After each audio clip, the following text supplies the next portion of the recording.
चहा उकळून चुलीवर पसरत होता आणि मला काहीच भान नव्हते. मी कुठल्या तरी विचारात बुडालेली होते की अचानक मागून आईचा आवाज ऐकून मी दचकले. मागे वळून पाहिले तर सगळा चहा चुलीवर पसरला होता. मी पटकन हालचाल केली आणि चूल बंद केली. आईने रागाने म्हटले, हर्षा, तुला काही भान आहे का? सगळा चहा चुलीवर पसरला आहे आणि जो वाचला आहे तो सुद्धा जळून अर्धा झाला आहे. तुझे लक्ष कुठे आहे? बाहेर पाहुणे कधीपासून बसलेत आणि तुला बोलावता बोलावता मी थकले, पण तू कुठल्या तरी दुनियेत हरवलेली आहेस. मी मान खाली घालून पटकन दुसरा चहा ठेवू लागले. आई म्हणाली, नवीन चहा बनव, मी पाहुण्यांना बोलण्यात गुंतवते. जसा ती जाणार होती तसं माझ्या चेहऱ्याकडे बघत म्हणाली, हर्षा, मी तुला क्रीम दिले होते ना, चांगले लावून घे तुझ्या सगळ्या चेहऱ्यावर. काही वेळेसाठी चेहरा उजळेल, पण नाही, तुला फक्त मला त्रासच द्यायचा आहे. तुला पाहिले की हे लोकसुद्धा लग्नाला नकार देतील. बघ हर्षा, हे लग्न मी कोणत्याही किमतीत हातातून जाऊ देणार नाही. तुला माहीत आहे ना, गेल्या 5 वर्षापासून मी किती त्रास सहन केला आहे. तिच्या शब्दांनी माझे मन आतून ढवळून निघाले. माझ्या डोळ्यात पाणी आले आणि मी म्हणाले, आई प्लीज हे सगळं बंद कर ना. तुला आठवतंय का, गेल्या वेळी मी तुझे सांगितलेले क्रीम लावले होते. काही वेळेसाठी माझा चेहरा गोरा वाटू लागला होता, पण जसा त्यांनी माझ्या काळ्या हातांकडे पाहिले तसंच त्यांनी स्पष्ट नकार दिला. आई, का मला जबरदस्तीने या नात्यात ढकलतेस? ज्याला माझ्याशी लग्न करायचे आहे त्याने माझ्या रंगरूपापलीकडे जाऊन मला सन्मान आणि प्रेमाने स्वीकारावं. आई, मी कोणालाही फसवून लग्न करू शकत नाही, म्हणूनच मी क्रीम लावले नव्हते. असं म्हणत मी चहात दूध टाकायला लागले. आईने रागाने माझा हात पकडून मला स्वतःकडे ओढले आणि म्हणाली, हर्षा, तू वेडी झाली आहेस का? आजकालच्या मुलांची मागणी आकाशाला भिडली आहे. त्यांना गोरी गोमटी मुलगी पाहिजे आणि प्रेम एकदा लग्न झाले की आपोआप होईल. आता जा आणि लवकर तयार हो. 5 मिनिटात नाश्ता घेऊन बाहेर ये. ते लोक कधीपासून तुझी वाट पाहत आहेत. आई गेली आणि मी आतून तुटून गेले. लोकांसमोर शोपीससारखे सजून दजून बसणं मला आतून संपवून टाकत होते. गेल्या 5 वर्षांपासून मी हा त्रास सहन करत आहे. प्रत्येक वेळी एक नवीन नाते येते आणि प्रत्येक वेळी माझी एक नवीन परीक्षा घेतली जाते. त्यांचे विचित्र प्रश्नांना उत्तर देणे, त्यांची तपासणारी नजर सहन करणे आणि त्यांच्यासाठी भरपूर नाश्ता तयार करणे. ते नाश्ता तर आवडीने खातात, पण जाताना नकार देऊनच जातात. मुलगी चांगली आहे, पण आमच्या मुलाला गोरी गोमटी मुलगी पाहिजे. त्यांच्या जाण्यानंतर आईचे तेच अश्रू आणि माझे तेच शर्मीने मान खाली घालणे असते. असं वाटते की माझे काळे असणेच माझी सर्वात मोठी चूक आहे. अनेकदा गुपचूप मी सुद्धा अश्रू ढाळते आणि देवाला विचारते, जर तू मला थोडं गोरी बनवले असते तर काय बिघडले असते? माझे वय 27 वर्ष झाले आहे आणि एकटेपणा मला सुद्धा टोचू लागला आहे. माझ्या छातीतही हृदय होते आणि त्या हृदयात भावना होत्या. मला देखील एका जीवनसाथीची गरज वाटत होती, जो मला जवळ घेऊन म्हणेल, हर्षा, सगळे दुःख हृदयातून काढून टाक, मी तुझ्यासोबत आहे. काय माझ्या नशिबात एक जीवनसाथी नव्हता? आईचा आवाज ऐकून मी विचारांतून बाहेर आले. आईने सांगितले असले तरी मी माझ्या चेहऱ्यावर काही क्रीम किंवा पावडर लावले नाही. फक्त साधेपणाने नाश्त्याच्या ट्रेसोबत हॉलमध्ये गेले. मला पाहताच त्या बायकांच्या चेहऱ्यावरचे अनिश्चित भाव स्पष्ट दिसत होते. त्या एकमेकींशी बोलत होत्या, जणू मला पाहून निराश झाल्या होत्या, पण काही बोलू शकत नव्हत्या. मी त्यांच्यासमोर जाऊन शांतपणे बसले. पुढच्या क्षणी मी आश्चर्यचकित झाले, जेव्हा त्या लोकांनी नाश्ता न करता माझ्या हातात शगुन म्हणून 5,000 रुपये ठेवले. त्यापैकी एक बाई म्हणाली, आम्हाला हे नाते मान्य आहे. तुमची मुलगी आम्हाला खूप आवडली. मी चकित होऊन त्या बाईकडे पाहिले. तिने आपल्या पर्समधून एक फोटो काढला आणि टेबलवर ठेवला. ती म्हणाली, हा आमचा मुलगा आहे. तुम्ही फोटोमध्ये पाहू शकता किंवा आमच्या घरी येऊनही पाहू शकता. आम्हाला काहीच हरकत नाही. फक्त आम्हाला हे लग्न लवकर व्हावी अशी इच्छा आहे. माझी नजर फोटोवर गेली. एक सुंदर तरुण मुलगा होता.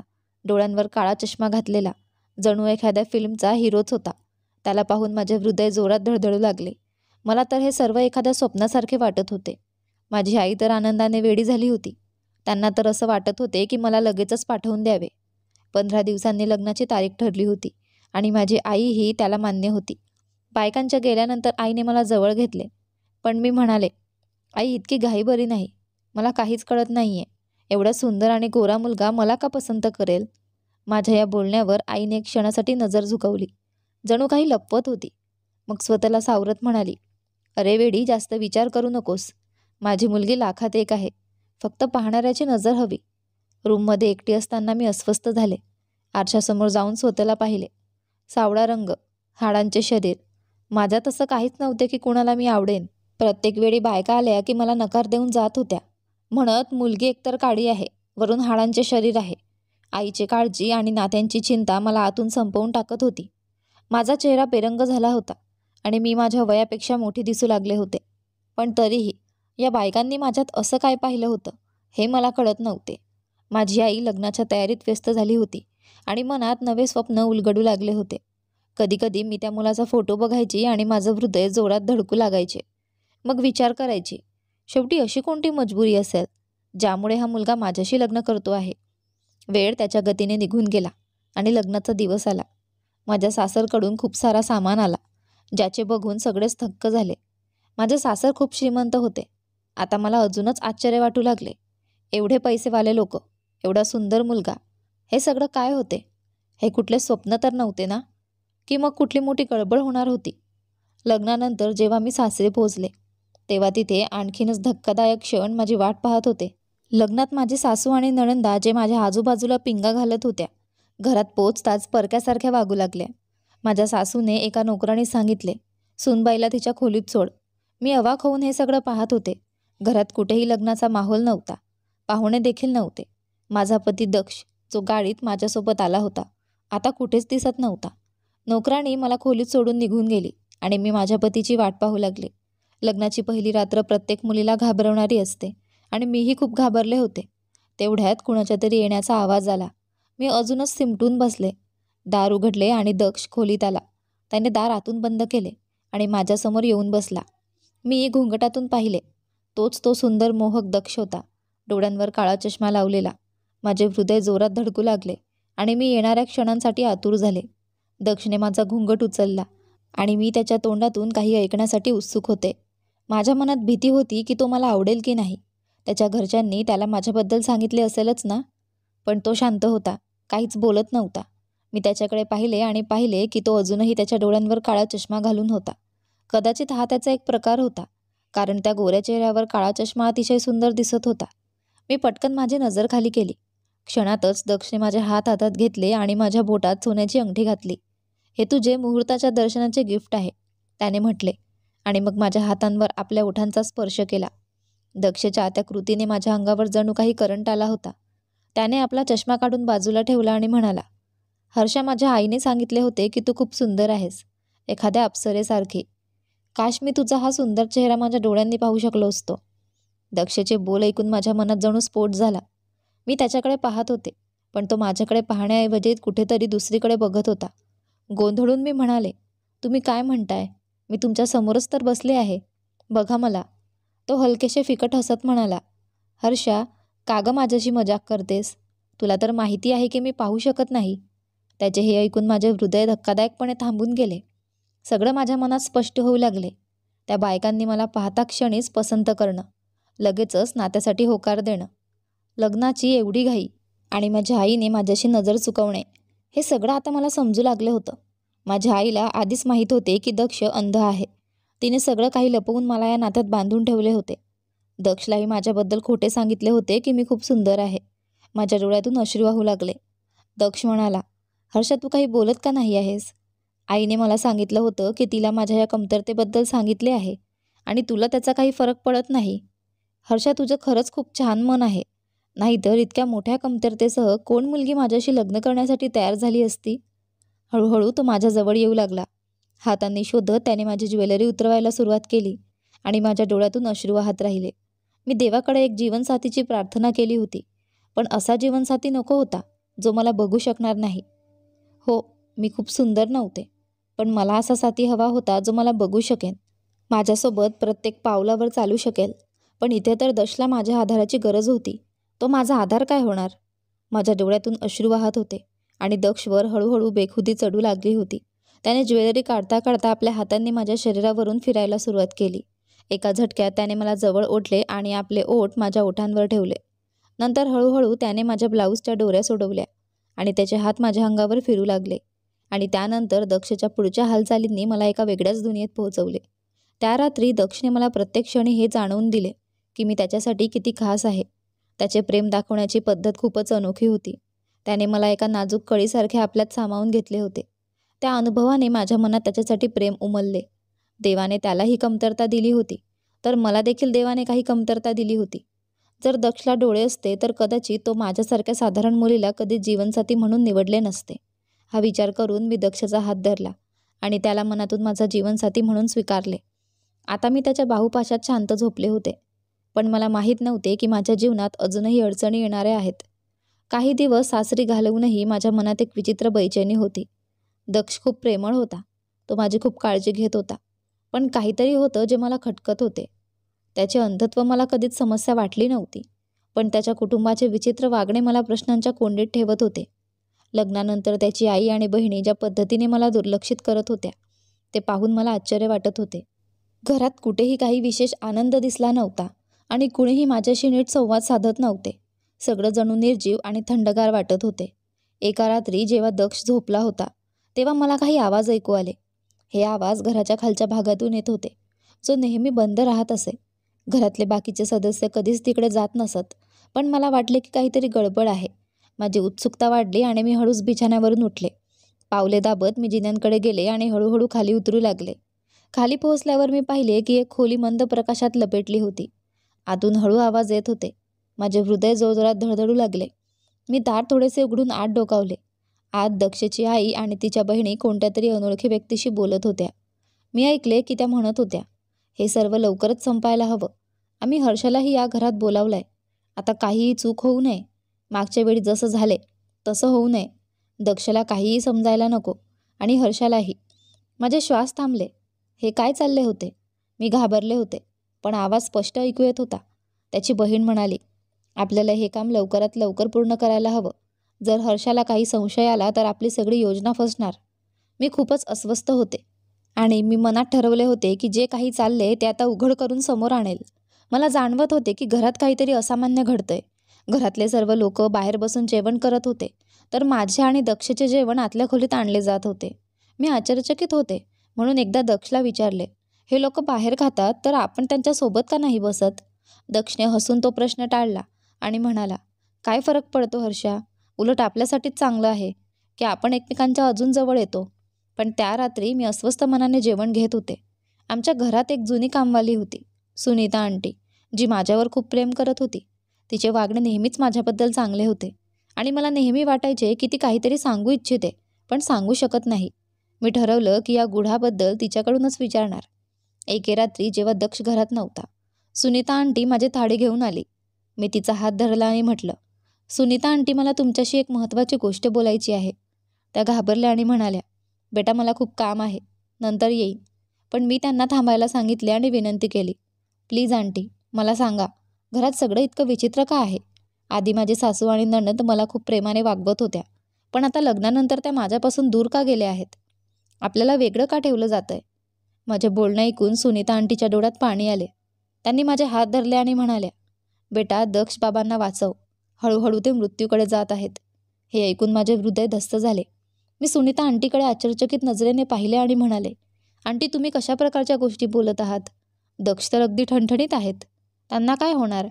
सुनीता आंटीने खोल श्वास घेतला आणि म्हणाल्या, बेटा, माझ्याकडे जास्त वेळ नाही, पण मी तुला सांगते, दक्ष बाबू या घराचे सगळे मूल नाहीत.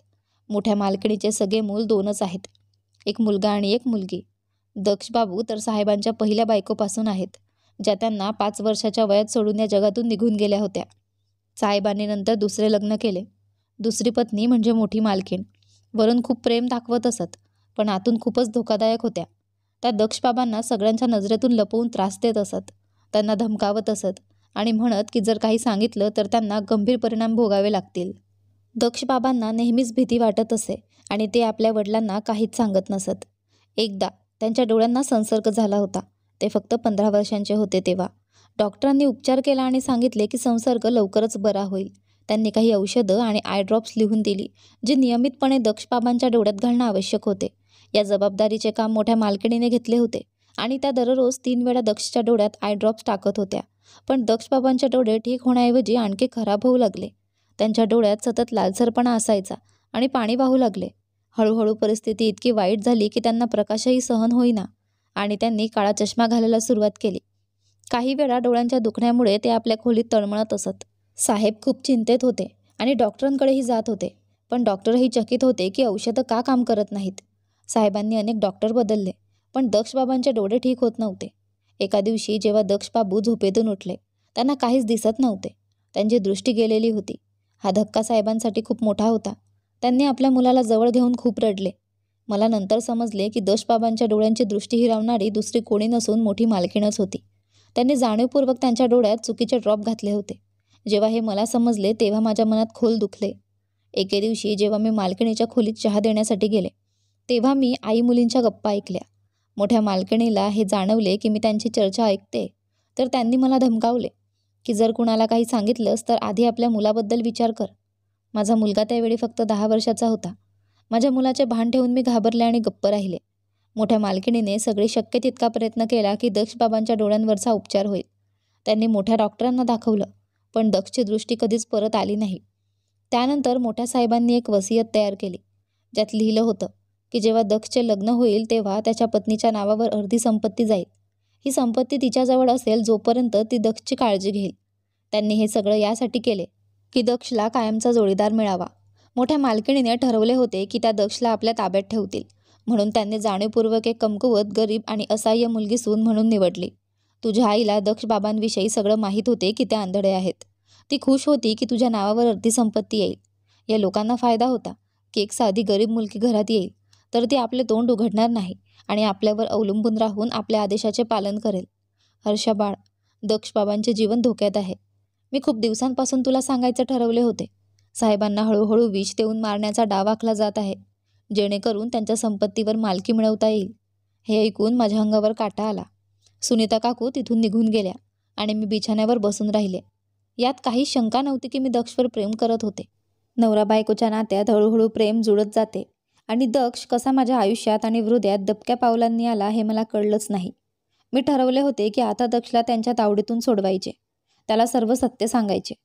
त्याच दिवशी दक्ष थकलेला घरी आला. तो जरी आंधळा होता तरी त्याच्या सर्व कामात तो स्वतंत्र होता. ऑफिसही जाऊन काम करत असे. त्याच्या थकलेल्या चेहऱ्याकडे पाहून त्याला काही सांगण्याचे धाडस माझ्यात उरले नाही. मी अस्वस्थपणे बोटं मोडत होते. त्याला काही सांगायचे होते पण शब्द बाहेरच येत नव्हते. अचानक दक्षने मला जवळ ओढले. माझ्या कपाळावर प्रेमाने किस घेतला आणि म्हणाला, काय झालं हर्षा? चिंतेत दिसतेस. मी चकित होऊन त्याच्याकडे पाहिले. दक्ष असा होता. माझी प्रत्येक समस्या तो सहज ओळखायचा, काही न बोलता. मी माझे डोके त्याच्या छातीवर ठेवून म्हटले, दक्ष, माझे मन खूप घाबरते. त्याने मला आपल्या बाहुपाशात घेतले आणि शांतपणे म्हणाला, डोळे बंद कर आणि झोप हर्षा. जास्त विचार करायची गरज नाही. ओव्हर थिंकिंग माणसाला उगाच त्रास देते. त्याच्या बाहुपाशात मला खूपच शांतता वाटली आणि त्या रात्री मला शांत झोप लागली. पण दुसऱ्या सकाळी मी माझ्या निर्णयावर ठाम होते. जेव्हा दुपारचे जेवण आमच्या खोलीत आणले, मी दक्षची प्लेट आणि त्याचा हात धरून थेट हॉलमध्ये गेले. सर्वजण जेवणाच्या टेबलवर बसलेले होते. मी ती प्लेट माझ्या दीरासमोर ठेवली आणि ठामपणे म्हटलं, रोहित, हे जेवण तू खाऊन टाक. आम्ही बाहेर टेबलवर बसून जेवू आणि दुसरी प्लेट बनवू. माझे बोलणे ऐकून सासूच्या चेहऱ्यावरची रंगतच उडाली. माझे दीर आणि नणंदही चकित होऊन मला पाहत होते. रोहित म्हणाला, मी हे जेवण कसं खाऊ शकतो? मी शांत स्वरात म्हणाले, का? यात काय कमी आहे का? हेच जेवण तर टेबलवरही आहे. मग तू हे का खाऊ शकत नाहीस? आज मी सत्य उघड करण्यासाठी सज्ज होते. मी सर्व धैर्य गोळा करून म्हणाले, तू हे का जेवण खाऊ शकत नाहीस? कारण यामध्ये विष आहे. माझे बोलणं ऐकून दक्षनेही चकित होऊन मान वर केली. त्याला यावर विश्वासच बसत नव्हता. सासूचा चेहरा जणू दगडासारखा झाला होता. पण पुढच्या क्षणी त्यांनी माझ्यावर तुटून पडल्या.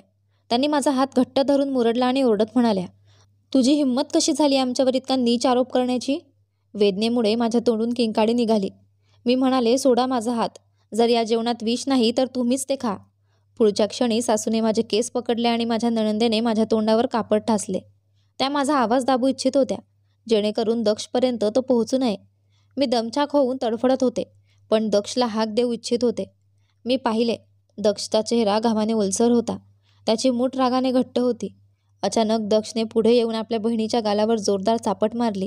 मग त्याने आपल्या आईला पण दूर ढकलले आणि माझ्याजवळ येऊन माझ्या तोंडावरचे कापड काढले. मला आपल्या बाहुपाशात घेतले. मी घाबरलेली त्याच्या छातीला लावून रडत म्हणत होते, दक्ष, मी खोटं बोलत नाही. हे लोक तुला हळूहळू विष देत आहेत आणि तुझ्या डोळ्यांची दृष्टी हिरावणारी दुसरी कोणी नसून तुझी सावत्र आईच आहे. तिने चुकीचे ड्रॉप घालून तुला आंधळं केलं आहे. दक्षने माझा चेहरा वर उचलला. माझे अश्रू पुसत म्हणाला, हर्षा, मला सगळं माहीत आहे. मला माहीत आहे माझ्या डोळ्यांची दृष्टी हिरावणारी माझी सावत्र आईच होती. पण आज पहिल्यांदा हे कळाले की ती माझे प्राण घेण्याचेही ठरवत आहे. दक्षने आपल्या आईकडे वळून म्हटलं, मी नेहमी तुमचा आदर केला, पण तुम्ही मला नेहमी परक मानले. तुमच्या प्रत्येक जुलम मी सहन केला, कारण मला आशा होती की कदाचित एक दिवस तुमच्या मनात माझ्यासाठी माया जागेल. मला माहीत होते की तुम्ही माझी दृष्टी हिरावू इच्छित होतात. तेव्हा माझ्या डोळ्यात संसर्ग झाला होता आणि तुम्हीच माझ्या डोळ्यात ड्रॉप टाकत होतात. मला दरवेळी त्रास होत होता, पण मी काहीच बोललो नाही.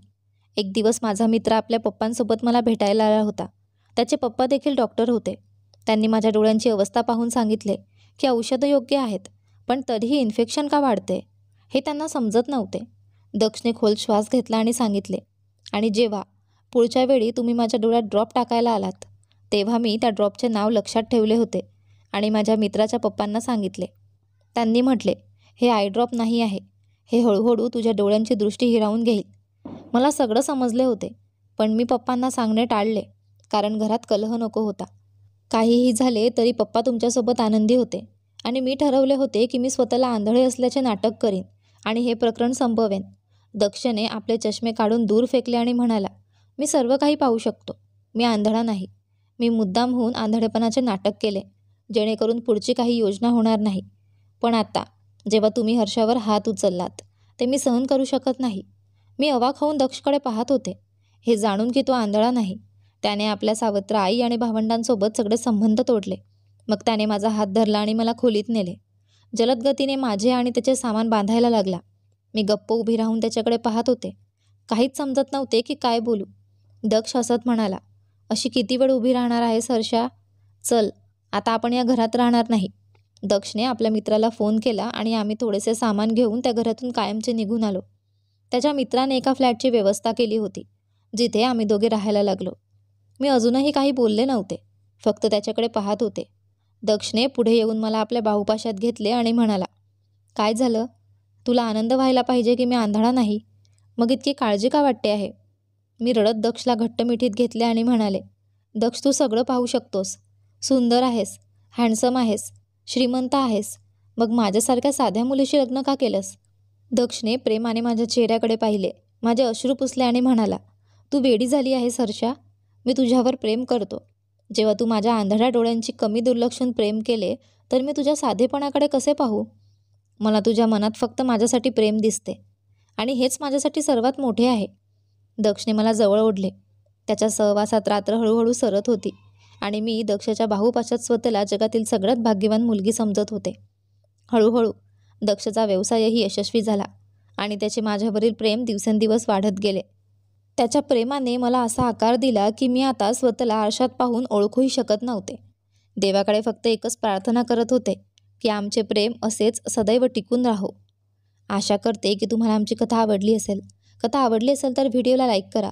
तुम्ही चॅनलवर नवीन असाल तर चॅनलला सबस्क्राईब करा आणि हो, नोटिफिकेशन बेल दाबा, जेणेकरून पुढील व्हिडिओचे अपडेट तुम्हाला सर्वात आधी मिळेल.